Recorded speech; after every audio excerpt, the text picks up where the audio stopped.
Hi everyone, welcome to Privacy Now. I'm Mike Fibus.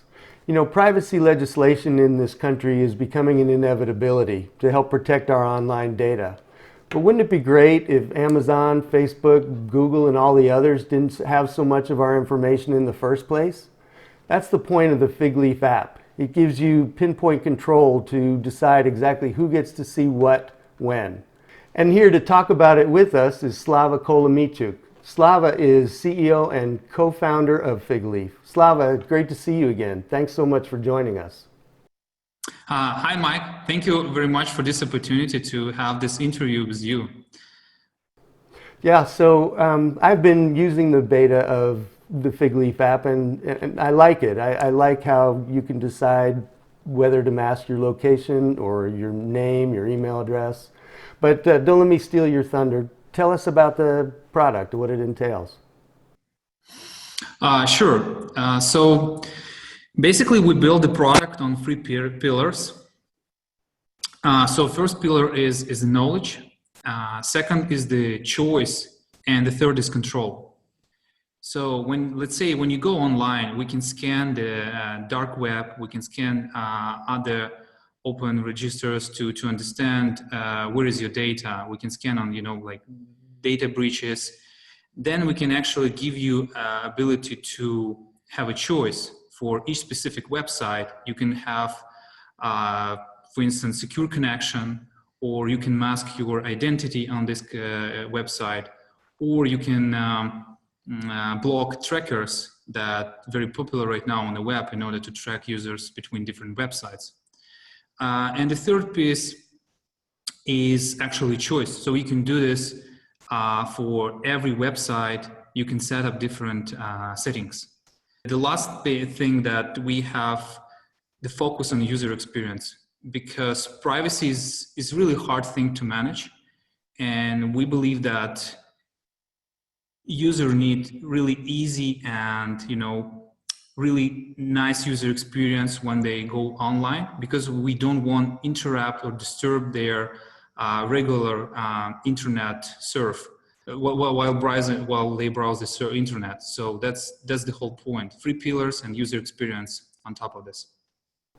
Okay, yeah, and one of the most unique things I think I've seen is the Pinpoint VPN or virtual private network. I really like that. And, I mean, a lot of us are familiar with a VPN and you basically mask your computer's location, but you can actually pinpoint. I want them to see where I am, and I don't want them to see where I am. That's pretty cool. Yeah, this is what we found out from a lot of research that we made during the last 2 years, that people would like to have a choice. So it's not just because, anonymity or hiding yourself. So when people think about privacy, they would like to have a choice. That's why we bring the choice for every website. So tell us about how Figleaf came about. I mean, what were you working on? What made you decide that, oh, I have to chase this? Oh, nice. So everything we started in 2017, and there was, on our daily basis as a company, we hear customers, and we got a lot of pain points from the customers around privacy, because they were concerned about that they share the data and they don't know who is using this data and how. And then in 2018, Cambridge Analytica was happened. And it was a huge boom for everybody in terms of privacy. But for us, it was not a news, we already knew about this. We knew that data is out there and people can use it in any, let's say, in good way and in not really good way. And we understood that this is a huge problem prior to Cambridge Analytica. And my personal motto, my personal life motto, that I would like to create a new normal. I would like to create things and products that can change people's lives. And I personally understood that it's a huge problem. It's a huge problem from different point of view, from technology standpoint, from user experience standpoint. So that's why we decided to focus on the privacy and bring something new to the world, something that people can easily control their privacy every day. I know privacy is something that you're very passionate about. In fact, the motto of the company is when privacy is a choice, humanity is free. That's a pretty broad, sweeping statement. Tell us a little more about that. Yeah, it took us quite some time to put this in very short phrase, all the thinking and all the feelings that we had inside. I know it's interview, so you have to ask me questions, but I have a question because you have a really good question for me. So I would like to ask one question. When do you have this time when you have really good ideas? When it's in terms of timeline or your, daily activities? When it's usually? I see where you're going. When I've got privacy, when no one's looking over my shoulder. I've been to countries where they don't feel they have any sense of privacy anywhere, and it's very different. It's uncomfortable, and it changes how you act and what you do. Yeah, so that's we are human beings. We're all the same. I mean, in all these ideas we have usually. You're right. In this, let's say, in the bathroom, when nobody is looking over our shoulders, we can have a time, and actually, it's the specific mindset or the specific time of our mindset when you have this relaxation, fully relaxation mode, like in yoga or meditation, during the meditation, and between really sharp focus. So this in between, this is where you have this ability to create, to think, and to generate new ideas. So that's why these moments of creativity requires private, and when you feel private, you basically become free. So this is the logic of when privacy is a choice, humanity is free. So we believe that it's by human nature, everyone has to have this ability. Yeah, I agree with you. And some folks who counter that say, well, I don't have anything to hide, but that's not the point. I haven't killed anybody either yet. but but the issue isn't that. I don't have any need to have people know what brand of underwear I wear or things like that. There are private things without having anything to hide. Yeah, correct. It's not about anonymity at all, and your point of view, you're not alone here. This is what we found out from more than 30,000 customers feedback from 6 countries. So it's a lot. Yeah. So let's talk a little bit about, you've done a pretty extensive survey then with 30,000 folks. Tell us more about that. Yeah, sure. So we went through different phases of research and development. So the first iteration of this research was that we analyzed 30,000 customers' feedback from 6 countries. And we understood basically 3 things. So the first thing, that privacy is not anonymity, and people don't want to hide themselves completely from this world. So they don't feel that they're doing something bad in order to hide them. Second, that privacy is not about security. So people really understand and see the difference between those 2 things. And the last, that privacy is more personal thing. So if, for example, if security is something that protects your device, then privacy is something that protects you as a person, your identity, your ability to be creative, to live without influencing or, I don't know, manipulation sometimes. So it's more personal thing. It's not about device at all. Right. That makes sense. So I'm curious, were there statistical differences between the 6 countries? Which 6 countries did you? Yeah, so it was US and Europe countries, Germany, France, Italy, UK. So basically, there is no like huge difference between countries. The Europe a little bit more concerned about privacy, and we see this from the things like GDPR. So that's Europe is ahead in these things, but the understanding and awareness and understanding that privacy is important is also huge in US. So for instance, 85% of online users in US are really concerned about their privacy. So it's a huge number. Right, so that makes sense. So tell us, I mean, you're in beta phase now. Tell us what your short and long-term plans look like. Yeah, sure. So the short terms is all about distribution at scale.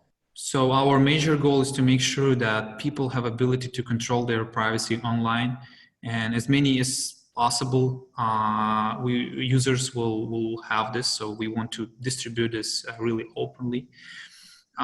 We just recently made it a choice that we would like to distribute this for free with our partners. And the second is that the kind of more long-term goal is more about changing the ecosystem. So if you think about the nature of today's nature, right, the bigger, so there are different stakeholders like users, government, big companies like Facebook and Google, which actually sell the data, and this is their business model. Then there are companies like service companies like I don't know, browser or some websites. So for them, it's different thing. They make business from their products. So the tracking is just additional thing, but it's not very important for them really. And we want to kind of change the ecosystem and make sure that companies will benefit from the consumer privacy. Because right now it's kind of the opposite, right? If you want to make money, you have to break the privacy. We would like to change this completely opposite. We believe that there are a lot of value in sharing the data, but in a completely different way, when people can actually be confident that this is data for very specific need, and it will not be used or misused, let's say, by third parties or different other companies. So one big test I've seen, is our company's privacy policies, and yours is definitely a good one. I mean, there are pearls throughout, and it's not long. It's easy to read. Let me just read one. I really like this. We prefer to know nothing about you. That's why we collect and use only the minimum personal data necessary to operate our product and service, to improve these, and to provide you with support. That's very clear, short and sweet. Of course, it is longer than that. It details what you need, but that, I assume that's something you thought a lot about as well. Yes, correct. All the simplest thing you have ever seen, it means that people spend a lot of time to do this, because simplicity is usually really, really hard to think to achieve. So yes, first of all, we adopt the things like privacy by design and zero knowledge. So privacy by design, it's actually not a popular thing, but well known and exists for quite a long time. And this is how you build your product, how you build the business model, and how you market the product. The whole idea that, just an example to a use case. For instance, when a user goes to our website, we don't track user at all. There is no cookies, there is nothing for us to track the user. We ask the user, would like he or she participate in a program to increase the service? If yes, by the way, 61% of our users actually agreed with this.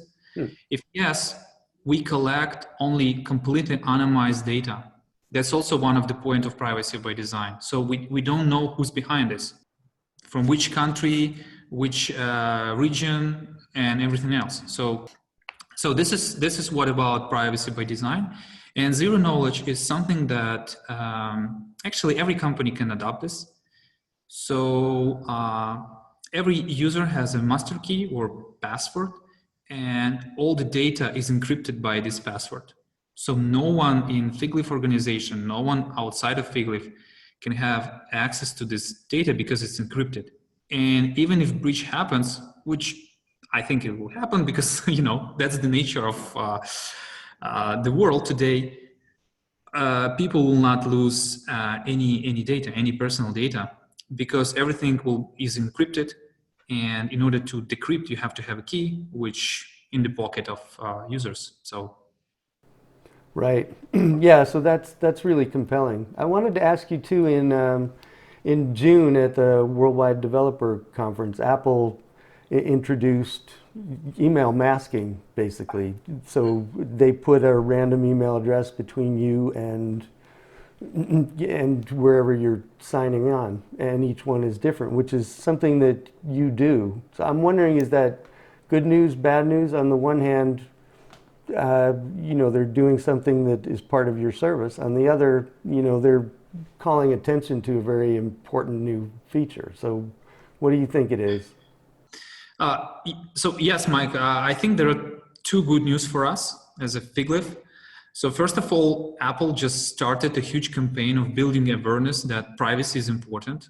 And they started this almost a year ago, but now they're doing more and more features for privacy protection. So this, which is awesome for us. We don't have a lot of marketing budget for doing this. So let us, let Apple help us.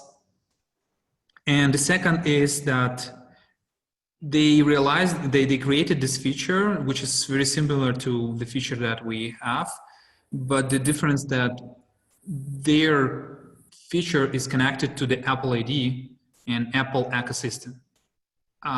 We are working for everybody, for Windows, for Mac, for Android, and for iOS. And basically, if user has, let's say, only Windows machine, he can use Figleaf. He cannot adopt the iOS or Mac feature base. So that's the point. Yeah, two pieces of good news. That's a good way to say it. I wanted to ask you too, in July, Professor Kaczynski from the Stanford Business School basically said that we're in a post-privacy world now. And it begs the question, are we? And is there still a point to Figleaf? So I think he's right if we talk about the past, if we talk about data that we already shared in Facebook, Twitter, and any other places online. But when I'm thinking about forward and the future, I'm thinking about like, am I doomed? Is this the end for all of us? And when I'm starting to think about, okay, what's next? Let's say, okay, some photos already online, but what about my kid? What about my medical records? Because what right now we see more and more records become kind of more public, the system, the hospitals trying to adopt and interchange the medical records. So the breach might happen. This data will be online one more time. When I think about IoT, and a good example is Alexa, and for people who understand how artificial intelligence works, the major the goal here is to give the system data to learn. So Alexa should hear more and more voices, and we know also from other leaks that it's doing right now. And when I'm thinking about, okay, Alexa is hearing everything in my living room, then my bedroom, then my bathroom, when this will stop. So I think that we need a choice to be, private some of the time. We need a choice of control. And still this space, there are more and more data will come in the future, more and more breaches will come. So I think that's important to have and think about privacy and make it, let's say, priority number one for governments, for companies. adopt things like privacy by design, which is widely open. Everybody can read online about this. Zero knowledge, same thing. And so I believe that it's still very important for the future. Yeah, and I still want to protect myself as much as possible. I don't think you would disagree with that either. Uh, so where do you see Figleaf in 5 years? I mean, I'm assuming at the very least there's a roadmap with new features, new things to protect. What can you tell us now? So first of all, we have learning culture in Figleaf.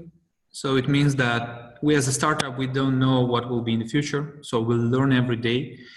The old processes that we built around the customers and hearing the voice of the customers. So we heavily use the things like design thinking, like design sprints. So we're trying to hear voice of the customer. So I think that if we're talking about 5 years, it's all about what customers will say and will do. Okay, sounds good. So Slava, I know we're about out of time. What can't you believe I didn't ask you? Uh, I think that one of the point that I want to emphasize and make clear for subscribers of your channel that privacy is not security. And often I see when security companies, after let's say breach happens, they tell more and more things like, please use our product, protect your privacy. But they not really have this functionality that can protect people privacy. So it's important for users to understand, question this, make sure that there is a right feature set before they, let's say, install something, use something, and believe that their privacy is under control. Yeah, that's true. There's definitely a difference between the two. Although there are some techniques, I'll say, that are in common, but they're for very different purposes toward very different ends. Yep, agree. So, Slava, thank you so much for joining us. This was very helpful. Best of luck to you, and thank you again. Yeah, thank you, Mike. Hopefully it was very insightful discussion, and hopefully see you in a few months when Figleaf will have more updates and more things to say. I can't wait. So thanks again, and thank you all for joining us. Until next time, bye-bye.